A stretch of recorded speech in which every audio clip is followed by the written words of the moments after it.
Barat itu bersinggungan dengan dunia Islam.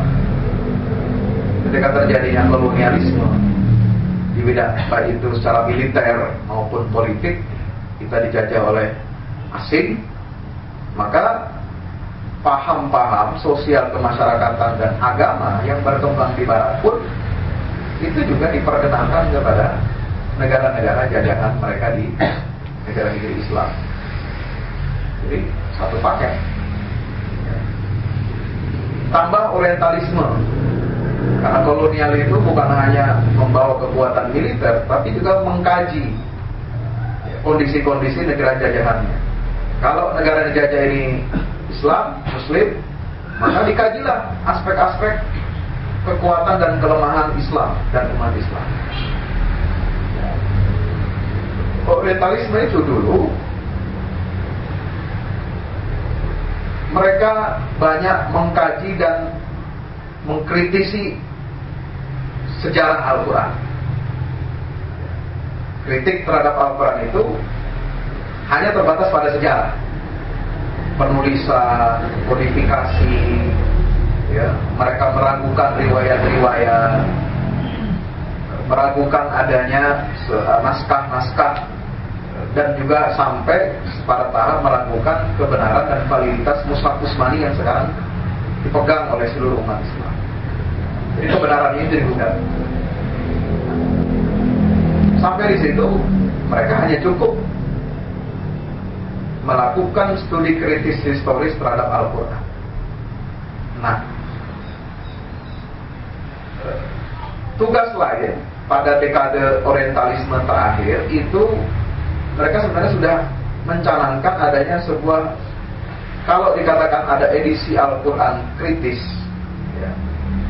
Edisi kritis Al-Quran itu dalam artian dari karena sejarah Al-Quran itu sudah banyak yang dikritik, ternyata ini di kata mereka, menurut mereka itu tidak otentik, banyak terjadi kejanggalan, banyak ada kesalahan gramatika, ada kesalahan penulisan, lalu ada manipulasi, ada pengurangan penambahan, ya, seperti yang bisa dilihat dalam buku misalnya metodologi studi Al-Quran itu yang ditulis oleh Labsar itu kan semuanya mengacu kepada kajian-kajian orientalis terhadap Al-Quran.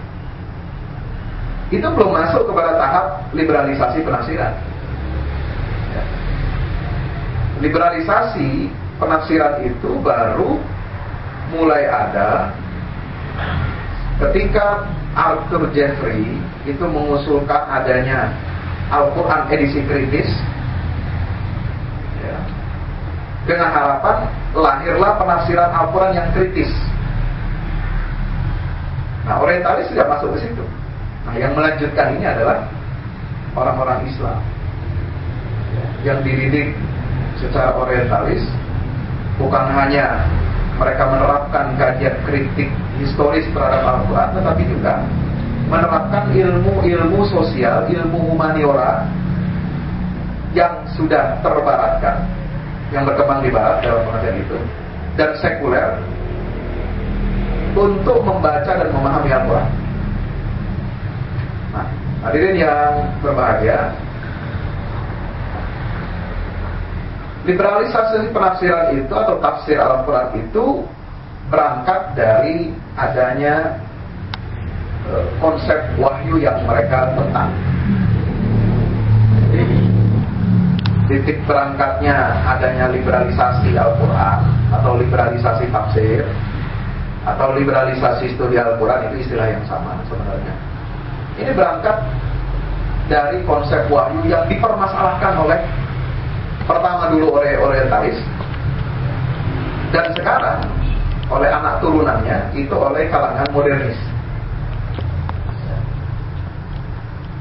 yang ingin menerapkan atau ingin mencocok-cocokkan paradigma modernitas, sekularisme dan liberalisme dengan ajaran Islam. Disinilah ilmu-ilmu yang berkembang di Barat itu digunakan oleh mereka untuk mengubah konsep wahyu Al-Quran. dengan dengan tiga hal ini, yaitu filsafat humanisme, kemudian rasionalisme dan historisitas. Yang tiga-tiganya ini itu melahirkan adanya upaya-upaya, langkah-langkah pemikiran yang disebut dengan humanisasi. Humanisasi itu apa? Bertujuan untuk menghapus kesakralan Al-Quran. Jadi ingin mereka katakan bahwa Quran itu produk buatan manusia, humanized. Bagaimana Quran itu dimanusiawikan. Dia tidak lagi menjadi sakral, bukan bersumber dari Allah Subhanahu wa Ta'ala. Ini yang mereka korek-korek. Caranya banyak.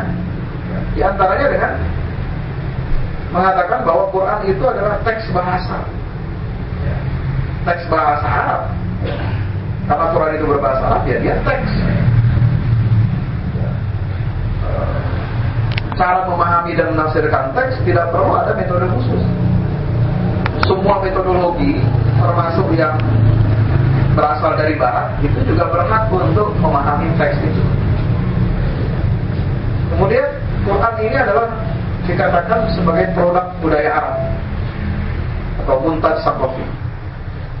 Jadi Quran ini adalah produk budaya menurut mereka.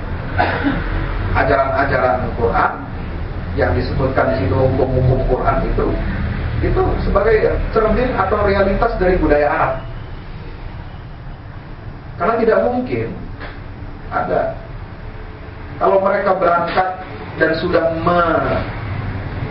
desakralisasi ataupun sudah menghapus hubungan Al-Quran dengan Allah, dengan pencipta, kemudian ini di Al-Quran itu dinisbatkan kepada manusia, dalam hal ini Nabi Muhammad. Lalu mereka tarik lagi, Nabi Muhammad itu orang mana? Orang Arab. Hidup di mana? Di negeri Arab. Kemudian hidup pada abad keberapa? Jadi ketika mereka mengatakan Quran itu bukan lagi produk Allah, dia adalah produknya Nabi Muhammad, dan Nabi Muhammad itu manusia yang berbudaya. Makanya hukum-hukum di situ semua banyak kaitannya dengan budaya Arab, katanya begitu. Nah, ini sebagai salah satu bentuk desakralisasi Al-Quran. Sehingga banyak dikatakan oleh orang-orang liberal termasuk di Indonesia ini bahwa jilbab, potong tangan, tradisi, hukum kisos, ya, soal masalah perempuan di dalam Quran itu adalah produk budaya Arab. Hanya cocok untuk diterapkan di sana, tidak cocok untuk diterapkan di sini, di Indonesia ataupun di belahan dunia lainnya. Yang kedua, saudara, tantangan terhadap konsep wahyu Al-Quran ini dengan metode rasionalisasi yang berusaha memahami segala sesuatu melalui akal manusia, sehingga berusaha untuk menjebol ataupun meruntuhkan konsep Al-Quran. Jadi kalau tadi dikatakan kalau langkah pertama humanisasi atau humanisme itu ingin mengatakan bahwa Quran adalah produk manusia, karangan manusia, sehingga lahirlah gerakan atau program yang kedua ini, yaitu dengan rasionalisasi. Kalau begitu, cara untuk merasionalkan Al-Quran, memahami Quran ini, ya, itu harus dengan pendekatan, ya, penelitian atau studi budaya. Karena Quran itu buku, dia bilang textbook. Buku itu bisa kita tafsirkan, ya, hanya dengan kita menerapkan ilmu humaniora, studi budaya atau cultural studies. Sebab ini kaitannya bagaimana cara memahami teks itu terikat dengan sejarah, bagaimana memahami struktur bahasa dan sebagainya. Ini yang mereka gunakan untuk mengkaji Al-Quran, pendekatan humaniora dan studi-studi budaya. Karena mereka anggap agama itu adalah produk budaya, Quran adalah produk budaya.